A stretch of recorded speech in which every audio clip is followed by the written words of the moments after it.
Greetings, my name is Nathan and I will be your guide for this world tour of music. Grab your guitar and pocket your passport. We are off to Texas to spend a little time with David Grissom on the open road and play some blues. David moved to Austin in 1983 and quickly made his mark on the vibrant local scene. He's toured and recorded with Storyville, John Mellencamp, Joe Ely, and the Allman Brothers, just to name a few. He's also got 5 critically acclaimed solo albums under his belt. David's sound is deeply rooted in the blues, and his signature approach stands out in any blues or blues rock setting. Ready to disembark? Grab your guitar and let's dig in with David.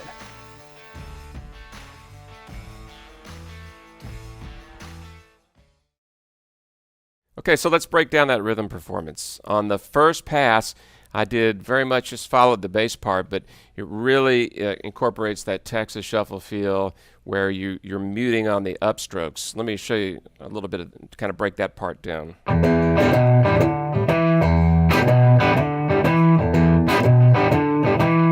So on the upstrokes, I'm basically letting my left hand come up just enough to mute the strings. It's a very percussive effect. On the notes that you hear ringing, again, I'm just pressing down for the duration of that note.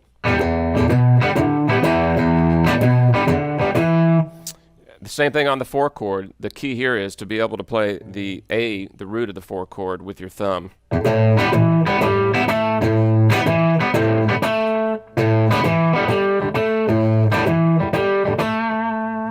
Back to the E. And then there's that real cool 6 minor 5 turnaround, which is the C sharp minor to the B.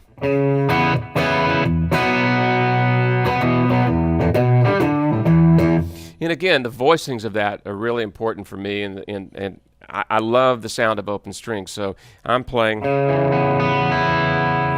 know, a lot of people when they play C sharp minor, it's kind of a, you know, folky beginning way of playing the chord. There's nothing wrong with it, but I much prefer. So in both of those chords, the C sharp minor 7 and the B, you've got the B and the E ringing out. And then back to the shuffle. In the second chorus, I played some chords at the 5th position. E13.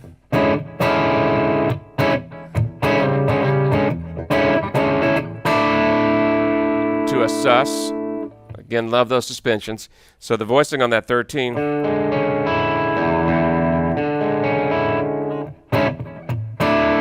And that's just A, D, E. And again, you can let that high string ring if you want. To the 4 chord and a half step slide down, which is A9.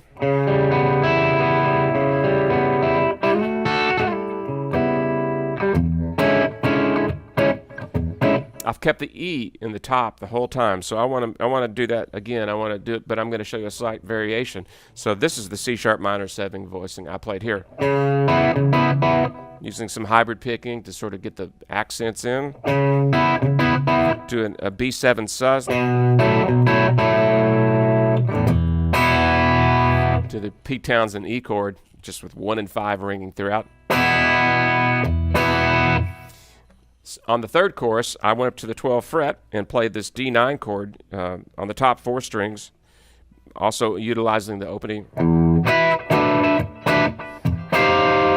Just up a half step. To the 4 chord, again with a half step slide into it. Back to the E. Play that E up here with your thumb if you want. And for the 6 minor, the C minor 7, I played a higher voicing. To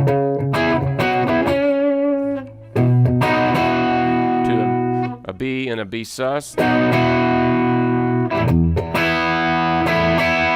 A higher version of our movable power chord, if you will.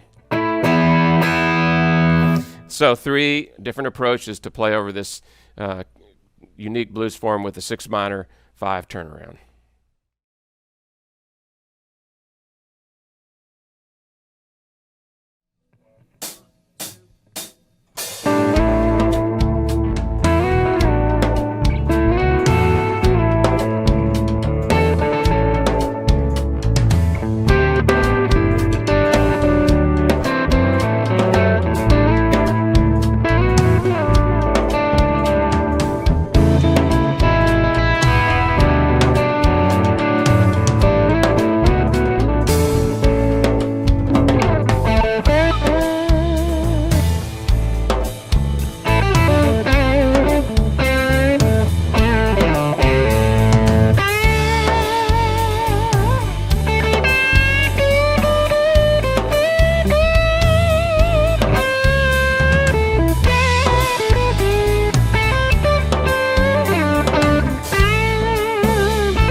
Okay, so let's break down those 3 choruses. On the first chorus, very simple again, blues scale, emphasizing the lower notes. It's kind of cool, not always, but often, to start, if you know you're going to play a lot of choruses, which in my band, we play a lot of choruses. We solo for a long time. You want to have it build. So a logical way to approach that is to start on the lower strings, so it gives you room to incorporate the higher notes as part of the building process, if you will. So I kind of just started right on that low E string.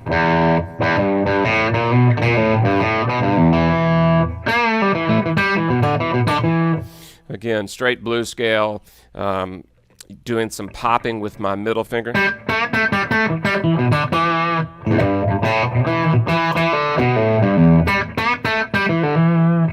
Again, and going to the 4 chord, really not trying to make a change in terms of like, I'm not really announcing the 4 chord, but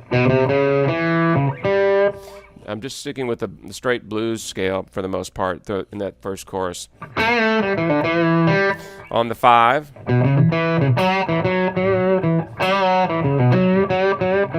I'm hinting at that major third. And again, the one thing that's cool about the 6 minor 5 turnaround from that's different from conventional blues changes is it's on that 6 minor 7 chord, you can play a straight E major scale, so you get a real different flavor for that one bar.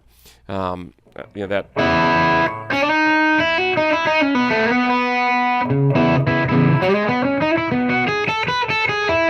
Back on the B, back to the blues scale.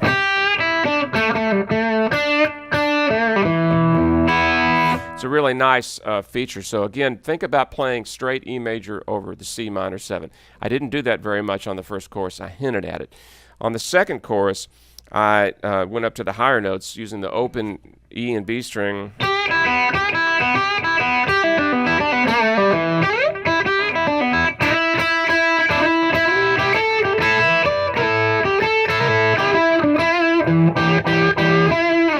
So most of you are probably familiar with, if you're playing a blues in E, to use that approach.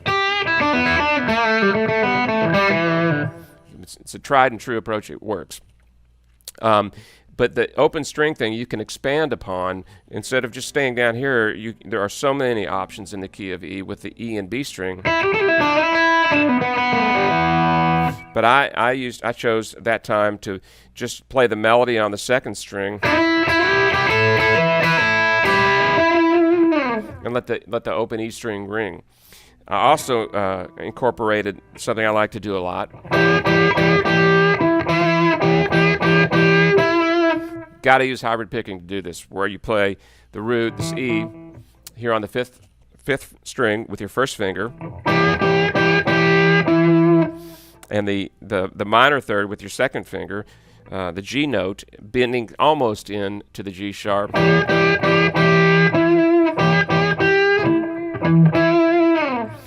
So that takes us back to the C sharp minor 7.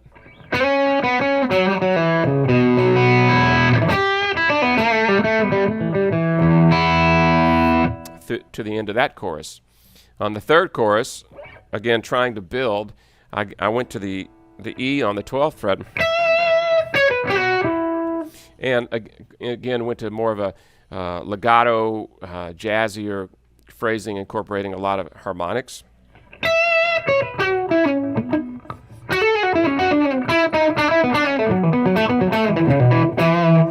And I think I also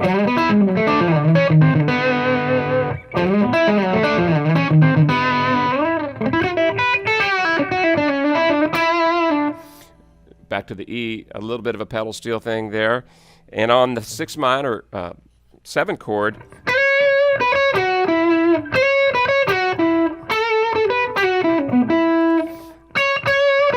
again, that C sharp, that 6 in E, is nice to sort of get you out of the blues scale mode just for the one bar. Back to the 5.